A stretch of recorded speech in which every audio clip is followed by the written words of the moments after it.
right, welcome everybody to another Intent Company Live. It is Monday, February 5th, going into our fourth week of our IC Lives. So thanks for everybody joining us on our new time slot, moving from 12 to 5 o'clock. Just trying to get the right time that works for our flow here at Intent Company, as well as is the right time for all the viewers. And so we're going to test out some 5 o'clock for a little while, but the most important thing is we're getting it done. So 75 lives. So glad you're joining us. Thank you from wherever you're at. Make sure you leave some comments, interact with the channel. Actually, Braden, maybe you can help us out with some instructions. Hey guys, welcome back, and make sure to smash that like button, subscribe, and make sure to hit that bell for notifications. That's right. Some wise words by Braden William. Thank you very much, son. And so we are again getting into the fourth week. So today what we're going to talk about, actually I'm going to talk a little bit more about why I started this, but what we're going to talk about is perseverance. And it's amazing when you try to start a new endeavor, try to push hard on something, whether it's a workout, a business, a new initiative, a new thing, the adversity that comes along trying to stop you from achieving that is inevitable. There's always this counter pressure. And so what we're going to talk about today is how that happens, why it happens, and then what we can do about it. So we're going to talk about perseverance today in our 16th of our 75 lives. And let's go through all of our kind of what we're doing here. And 75 lives. We're doing 5 p.m. Central Time, Monday through Friday. So we're just changing our times up. And so please, again, share, comment, like, get the word out, help us out with that. That'd be great. Going back to the 75 lives, why do we do this? So the main reason why is I know that, content has been something that I should be focusing on from a business perspective, from a ministry's perspective for a long time. And in the past, I would do little bursts of energy, right? You get yourself 15, 20 videos, and then you fade off and there's no consistency. Well, you guys know that anytime you operate something like that, try to do a diet that way, try to work out that way, try to do anything in life that way, and what happens? The results don't stick because you need to be consistent. Consistency is key. And that was, as I was praying for this year, what is the word of the year, if you will? What's the thing that I need to be focusing on? Consistency was definitely that word. And so this is something I feel like the Lord dropped in my spirit. Say, you know what? Let's kick inconsistency in the teeth, which is an act of perseverance, by the way, which we'll talk about in just a second. And let's go big. Let's go big. I don't know. If you guys are like me, I'm kind of, if I go small, if I try to do something on a small scale, if I just try to get a little bit better, a little incremental gain, a little 10% better, there's no power behind it. There's no fire behind it. There's no juice. I need something big. I need to go after it. Are you guys like that? What would you guys rather do? Leave something in the comments.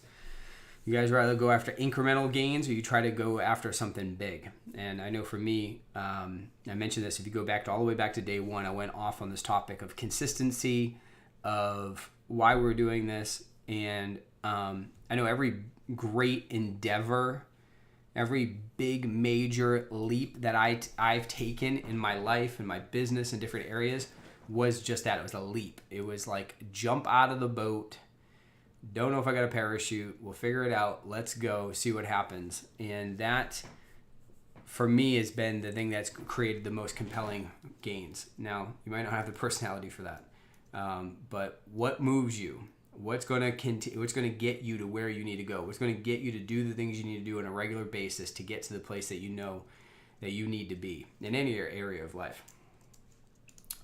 So part of the 75 lives is just a way for us to add a lot of value to the community and us to add a lot of value together to the world, is our Feed the Hungry program. So we're selling our Focus and Fire workshop. It's a $2,000 product. We've never discounted it before. This is the only time we've discounted it. It's the only time we will discount it is during this initiative. And yeah, so you get it for only $200. It's like 5 hours of content. 5 hours of content, worksheets, everything to help you build a customer journey driven, purpose driven customer journey map for your business. How do you get new people to be aware? How do you get them to like you, trust you, buy things from you, and ultimately become brand advocates? The other thing I want to invite you guys to join is our Intent Company group.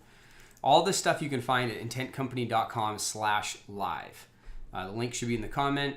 And if you go over there, you'll have links to all these things. Now, our Intent Company group is an online community. And in this online community, you'll get access to templates, tools, trainings. You have your own social profile and DMs. And, you know, we are really pushing. That's a big thing I feel like I need to push on is this idea of creating a purpose-driven community. A purpose-driven community, people that are going after serving people, solving problems, and giving them all the practical and inspirational tools that they need to see their dream become a success. If you already have a customer, if you already have a decent set of customers, the first place that you should be looking is our WOW campaign. So we have a WOW campaign blueprint, and this right here is going to show you how to maximize the relationship with your current customers. It also will show you how to get referrals, reviews, all those things, all built in a really cool.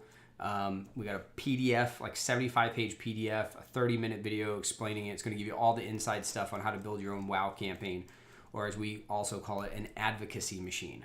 How do you have a system that automatically turns your customers into raving fans? And then lastly, we got our customer journey assessment. If you're interested in learning how to do customer journey driven marketing, if you want to learn more about that, go to intentcompany.com/live. You can take our assessment. You get a free report on how well you do at customer journey marketing and some tips on how to improve it. So those are our announcements. Announcements for the day. Now let's get into content. Perseverance. Perseverance. It's, there's certain words, perseverance, discipline. We don't love those words. We don't love them. We don't love the way what they mean for our life. But to be honest, these are some of the most important things. And if we don't learn to persevere, it's probably likely that we're not going to get very far on the dream, the call, the passion of our life, what we have for us. And so, I missed a slide. Make sure you follow us on social. Go to intentcompany.com/live. So, perseverance. If you guys were with us on that first day, that first day was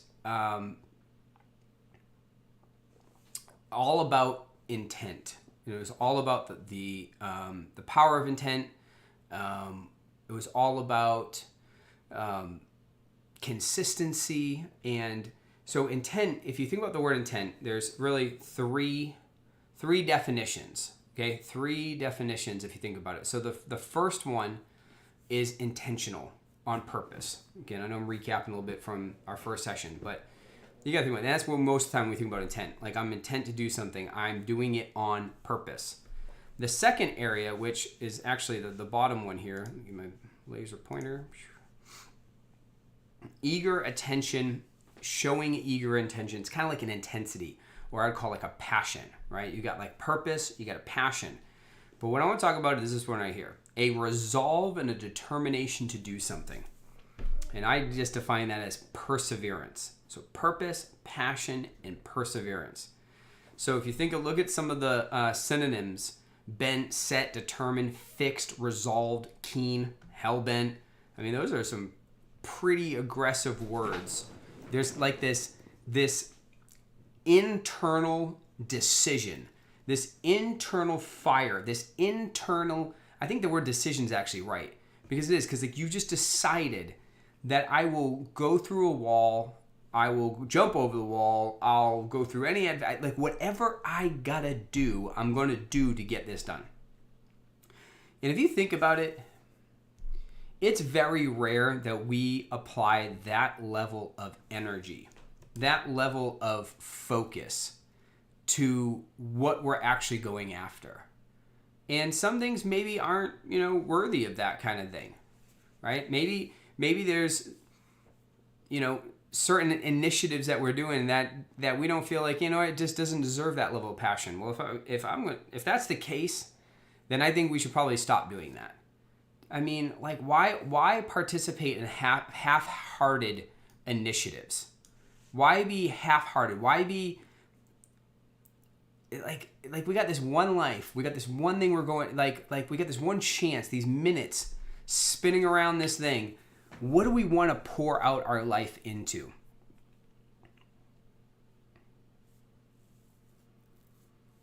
We have this unique ability, this unique opportunity to apply this passion, this fire towards things, but we don't usually have too many things. Many of us do not have something that we're holding on to that's worthy of that level of perseverance. So if that's the case, get something. Grab hold of something that you're willing to fight for. But if you're an entrepreneur and you started a business, I bet you think of your business as probably being one of those things where like you fought through so much already to get to where you are, to the hours, the time, the passions, everything you've put into to get to this place. And the times that we see the greatest kind of movement is the times that we have this intensity, this resolve, this determination. Now, I'm going to share 3 things that I think we can focus on to showcase perseverance. And the first 2 are probably things that you're not thinking of. Because usually when we think about having a perseverance, a resolve, determination, we think of like massive effort. Where we're just like massively just moving forward. And sometimes we need to do that. Sometimes we need to apply massive action. But there's 2 other places that I feel like we can focus this resolve and this determination that are pretty underutilized. And if we don't have these 2 things right, it can actually be sabotaging our own efforts in sabotaging even the application and the effort that we're applying. Now, I want to go back to like just the concept at large of perseverance. There's one of my favorite verses in the Bible is James 1:2-4. And it says, "Consider it pure joy, my brothers and sisters, when you face trials of many kinds. For the testing of your faith develops perseverance. And perseverance must finish its work so that you may be mature, complete, and lacking in nothing." Now, that's a hefty verse. Consider it pure joy when you face trials of many kinds. It's pretty uncommon for us to look at the trials that we're facing and considering those pure joy. Right? That seems like, how can a trial be pure joy? But as the rest of the verse says, there's something about when adversity comes our way and we decide to persevere, to push through, that in the pushing through of the adversity, and the pushing through of the trial, and the pushing through of what's coming against us, it does something to us. We get like spiritual and character muscles, right? It's like if you go to the gym and there were no weights, what would be the point? You go to the gym and there's nothing to press against. Yeah, in fact, if you think about it, people are considered strong. Like, you are considered strong based on the amount of resistance that you can press against. Think about that.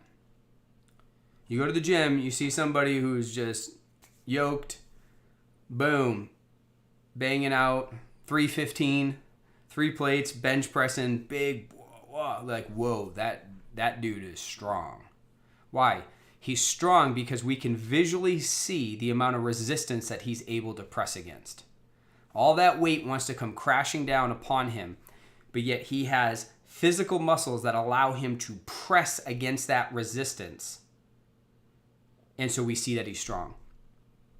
It is absolutely the case in our spiritual and our emotional lives as well. Your strength is based on the amount of resistance that you can press against and not let it crush you? How much adversity does it take for you to fall apart? How much adversity, how much fear, how much pressure does it take for us to fall apart?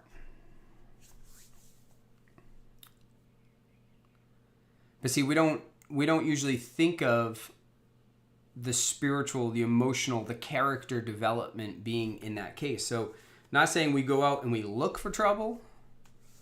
Not saying we go out there and just try to make things hard on purpose. But every time that you're pioneering, every time you're pushing forward to create something new and something better, there's going to be an opposition. There's going to be a resistance. And we get the opportunity to develop our character, develop our strength, develop our spiritual muscles by pushing through this resistance. And the more that we do that, the stronger we become. And so, just like at the gym, if you avoided all of the weights, even if you go to the gym, but you just avoid all the weights, and you're like, well, I'll just walk it out on the treadmill, and I'm not going to actually press up against anything, that's going to limit your strength. So you can't go and avoid it, but you're not looking for it. But you can't avoid it. And the way that life tends to work, the Lord tends to give us weights that we can handle. So at first, the pressure that you got against us, like, sure, it might not, maybe it's not that much. You got some small dumbbells, but rep it out. Rep it out. Whatever that adversity comes, push against it. Rep it out, right? And as you do that, you get stronger. You get stronger. If you think about it, in your business and in life, a massive part of growth is actually overcoming bigger issues. When you're growing up, you could have the resistance of, how do I get out of bed and go to school, right? How do I put in 30 minutes after school to do my homework and read a little bit?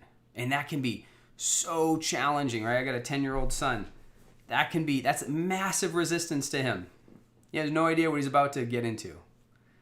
But the better that he does now at repping out against that adversity and doing the hard work, it's going to create muscles and strength that he's going to get to take into every area of his life. So don't beat yourself up about where you're at right now, but just realize that what's coming into you, you have this opportunity to grow, to get stronger, to press against. Because the business, if it's start a business, new set of problems, new weights. Go hire your first person, your first employee, new sets of weights. Go hire 5, go hire 10, go get a building, go get multiple buildings. Like expansion, growth, scaling, it all creates more pressure, more resistance, more things. And how you dealt with where you were before is going to be an indicator of how you deal with things going in the future. So rep it out, get strong. Okay, so I want to talk about the there's more than this probably, but I want to talk about 3 major areas that we're going to fight this battle of perseverance. The first one is with what we think. See, again, it's easy for us to get kind of like this juiced and we get all kind of fired up and we're like, you know what, I'm just going to work harder. I'm going to stay up until 2 o'clock in the morning and make a bunch of calls. Sometimes that's not the fight you need to fight. Sometimes you think, I had that happen to me before where I had lost like a major client, and immediately I started doing 2 things. Immediately I started staying up about 2 or 3 o'clock in the morning working, and I started reading a new book. Now, those aren't bad things, right? Working hard, reading a book, nothing wrong with that. But as I was doing it for about 3 days, and there is definitely a time that when you work, but you're not actually working. You're there, you're trying, but you're like bloodshot eyes, glazed over. You're not getting anything done. It's just a poor use of time. And as I was praying, I heard God say to me, you're working late and reading a book because you work late because you don't trust that I'm going to take care of you. And you're reading the new book because you actually don't think that you're good enough. And it hit me. Because see, reading, learning, it's a good thing. Working hard, it's a good thing, right? That's part of perseverance. But what it was actually showing me is actually I lacked perseverance in my emotions and how I thought, because actually I was just being driven by fear. I thought I was all by myself. It's all on me. I thought I'm not good enough. I'm imposter syndrome. I'm just not going to be able to pull this off. So all this fear was causing me to act in that way. And so I was operating out of this spirit of fear. And when I caught that, right, I had to realize, like, man, the first fight I have to fight is in my thoughts. What do I think? Right? Am I operating out of fear? Right? Some people tell you it's better to, like, we're more motivated out of fear. Like, listen, you might get a, cortisol spike and dopamine hit or something like that to get out of fear, but that's a terrible place to live. You want to be forward, love, progress oriented. Just because fear is an easy thing to grab hold of, you don't want to live your life wrapped up in fear. So you got to sit there and think, okay, what am I thinking right now? What fears do I have? Where are those fears coming from? What lie am I believing about myself? What lie am I believing about the Lord? And then I've got to take that thought captive. Right? In Proverbs 23:7, it says, for as a man thinks in his heart, so is he. So you got to be careful. You got to be careful. The seeds that you plant in your heart about the situation that you're dealing with. Like sometimes we go to the gym and it's a 10-pound weight, but we have hyped it up in our mind that it's a 100-pound weight and it's too heavy for us. Because the way we thought, because what we were thinking about. And what we got to realize is we got to think soberly about the situation. You say, is this true? What is true about my situation? What is true about what I'm dealing with? What emotions am I having right now? Are these emotions serving me? Right? Again, I mean, I always go back to the Bible because it's funny. Every personal development thing you ever watch. Listen, all the truth comes from the Bible. It just is. It's the truth. And there's a verse that says, take every thought captive to the obedience of Christ. That means every time that thought comes to you, I got to ask myself, is this thought aligned with truth, or is this thought aligned with fear? And I got to be really careful. And if I have a thought that's coming to me that's aligned out of fear and a brokenness and like a bad perspective of myself or my situation, or a belief that, think about it, how many people just believe, they call it Murphy's Law. Right? Oh yeah, and that's a belief system. Well, something bad always happens to me. Like you have that thought belief, something bad always happens to me, it's going to be really hard to get ahead. You're going to be constantly conscious of all the negative things around you, and any little thing that seems like opposition things, you're going to blow it out of proportion. You're going to make it so big, and you're going to be defeated before you ever started. It's going to be really hard to persevere. It's like if perseverance was pushing this 10-pound weight, you just automatically added 90 more pounds to it. Now you're pushing 100 pounds. Because you added to the opposition with your negative thinking, stinking thinking. So you got to fight the battle of what do I think? And what we think, what we allow in our minds, now listen, you can't, you're not responsible for an immediate thought, but you are responsible with what you do with it. All right? That thought comes to you like, you're pathetic. You always do this. Everything's going to fail. That thought comes to you like, listen, that hits you. It hits everybody. But what do you do with it? Because the agreement that you make is the most important thing. Be like, yeah, that's true. Oh, yeah. And you just think about the times you failed, and you think about how this and that. And man, it's just like, you can even see it as you say it. You kind of like look low, you get sad, you bend over. It just deflates you. No, when that thought comes, you can be like, you know what? No, I reject that thought. I reject that thought. I am better than I've ever been before. I'm pushing hard. I'm trying new things. See, and that's What I just did right now out loud is actually the second part of this, because they're so linked together. What we think leads to what we say. The other battle of perseverance that we have to battle is, what do we say? And I'll tell you that what we say is a beautiful way to combat the things we think. If you get a negative thought that comes in, you grab it, you take it captive, and you go, you know what? I'm not allowing this thought to take root. Because that's what it is. It's like a seed. A thought is like a seed. And it's like, if that thought comes in and I say, yeah, that's true. It's like you take that seed and you plant it in your heart. As a man thinks in his heart, so is he. Because when you plant that seed in your heart, it's going to create a fruit. It's going to create a fruit. So we got to be really careful. And that comes in and be like, no, I reject that. I will not plant that seed. In fact, you know what?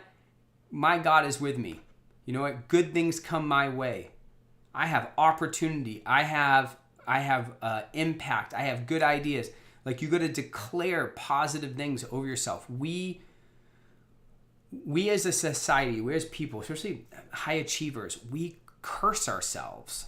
We literally do. If you sit there and you just tell yourself how dumb you are, how bad you are, you always make these stupid things, and like you're just confessing death over yourself, it's going to take root. In fact, think about how amazing this verse is, right? So Proverbs 18:21 says, death and life are in the power of the tongue, and those that love it will eat its fruit.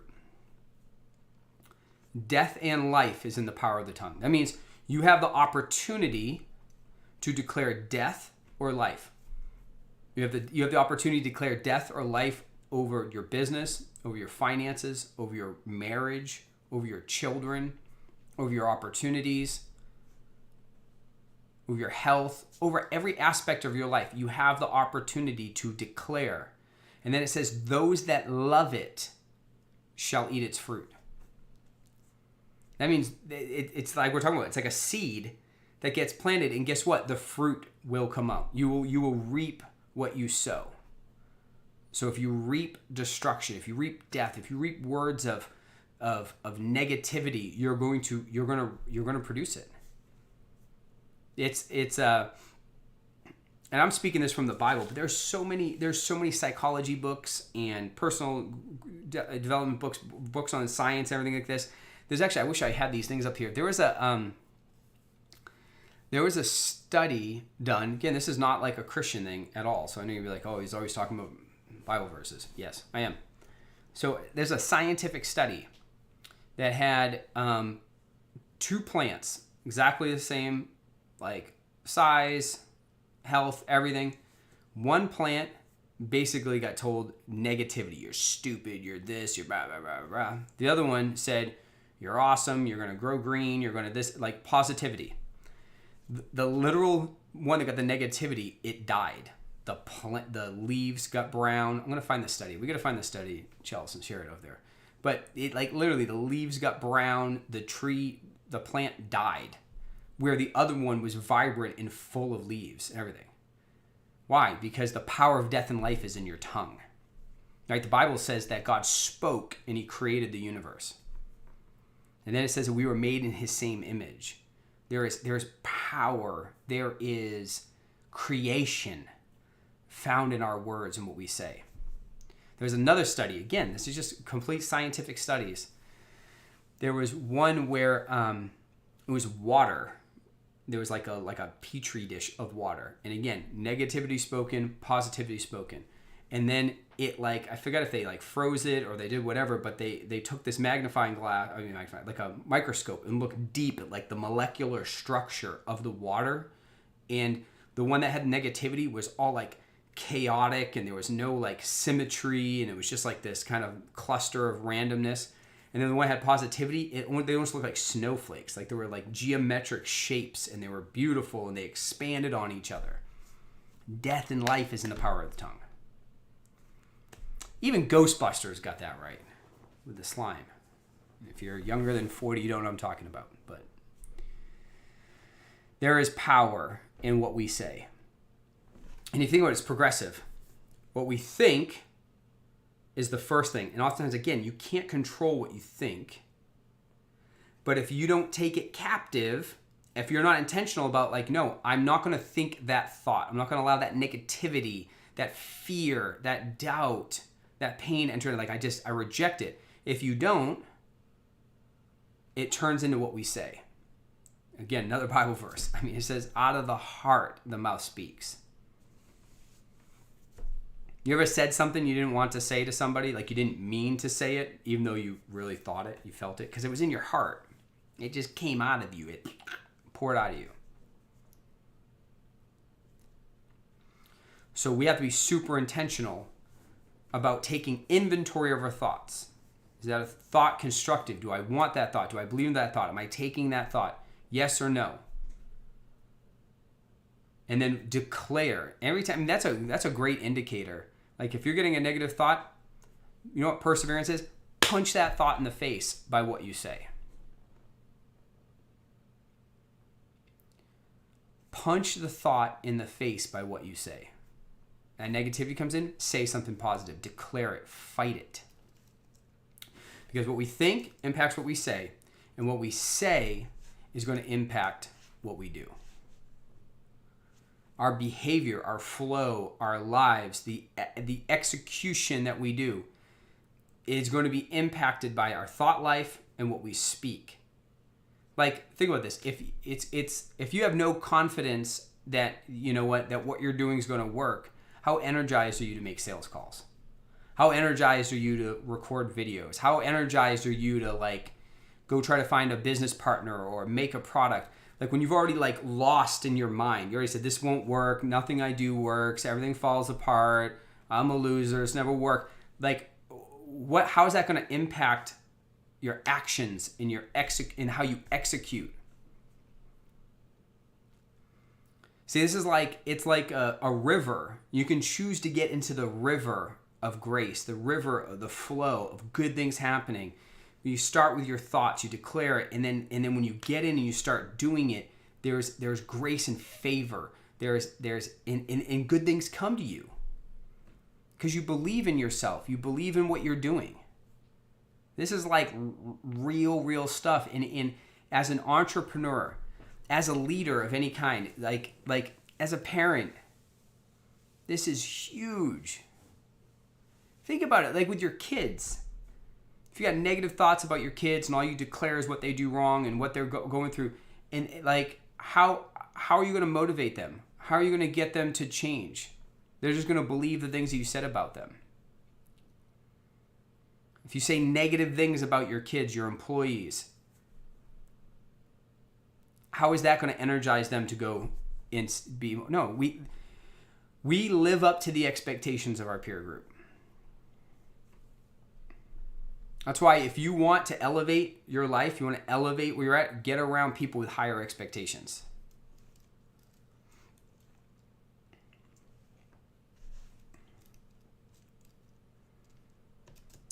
So I want you to think about, what are you going after? What's the big crazy plan? We've talked about this a ton on these things. Like what's the big crazy goal, the desire, the plan, the what you're going after, like what you want to be true.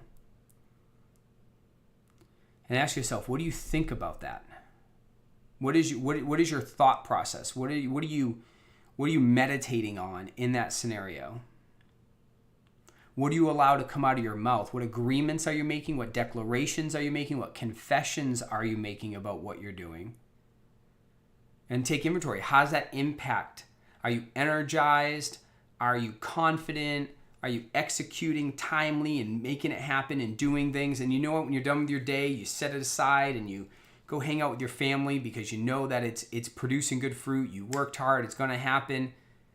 Or are you sabotaging your success by what thoughts you allow to take root? What confessions you're making out of your mouth? And then it's like weightiness. It is. You feel it. I deal with that. This is a passionate subject of mine because this is a battle that I have. You know you're doing it wrong when you just constantly feel the burden, the yoke, the weightiness. Because you're carrying all of it. You're carrying all the junk that you created. I'd rather have an ease and a flow and a grace upon what you're doing.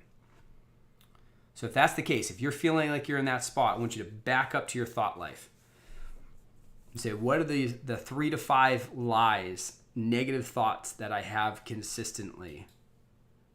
And what is a positive truth about it? Because like you might say something like, well, I'll always be a failure. Like think about that. Like you'll always be a failure. Like you can't actually, like that's not intelligent. That's not accurate. Anyone can turn their life around. Anyone can figure it out and go forward. So what are those negative things that you're saying about yourself, your situation, your business, your family, whatever the thing is that you're going after? And how can you create positive confessions? You know, I do this every morning because like I said, this is certain people have more of a positive tendency and some have more of a negative. I actually, personality-wise, tend to be a negative person. Tend to always look at what's wrong. Tend to always think about worst-case scenario. I tend to be that person. So I have to fight this diligently. And one of the mechanisms that I have in place is that I have a declaration walk. So after I spend time with the Lord, before I work out, I use it as a way to warm up for my workout. And I'll go for a walk around the block and I confess the positive things that I want to see in my business, the positive things I want to see in my family, the positive things about myself. And I persevere in that way to create momentum for what I'm going after and what I'm doing. So I want you guys to think about that. I want you guys to think about where's the thought life, where's the thought work that you need to start focusing on. That'll change what you say and that'll change what you do. So, all right. Well, I appreciate you guys. That was our live for today. We will see you tomorrow at 5 p.m. Central Time. We'll get into some more stuff. So appreciate you all. Appreciate everyone who's watching and sharing and engaging with our content. I really do appreciate all the support. So you guys have an amazing rest of your Monday, and we'll see you tomorrow at 5 p.m. Central Time. All right. Thank you.